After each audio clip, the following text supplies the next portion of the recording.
дни каникул парки и елочные городки республики посещают порядка 30 тысяч людей ежедневно. В новогоднюю ночь это 140 тысяч гуляющих.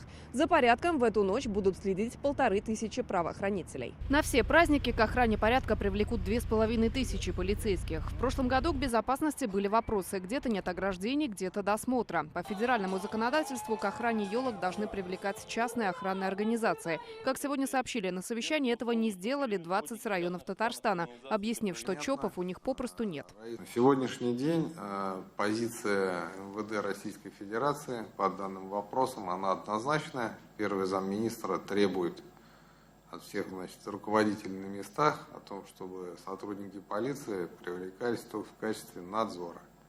А непосредственные функции, которые должны выполняться в качестве досмотров и так далее, должно выполняться силами частных охранных предприятий. Новый год – самый пожароопасный праздник. В прошлые каникулы в Татарстане произошло 129 пожаров, погибли 6 человек. 3/4 пожаров в эти дни приходится на жилой фонд. Сегодня поручили обойти прежде всего неблагополучные семьи, также не отключать газ и электричество даже должникам. Основными причинами пожаров в новогодние праздничные дни является это неосторожное обращение с огнем.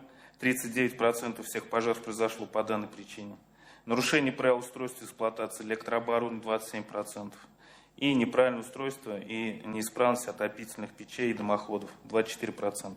От пиротехники год назад пострадали 5 татарстанцев, в том числе ребенок. С 25 декабря по 8 января будет действовать особый противопожарный режим. Запуск пиротехники разрешен только на спецплощадках. Сегодня их 1047, но на заседании местным властям, особенно крупных городов, рекомендовали увеличить количество мест. У МЧС 29 декабря усиленный режим. Более 2000 сотрудников задействуют круглосуточно. Готовы и дорожники. Общий автопарк на сегодня готовность более 1000 единиц техники на местах.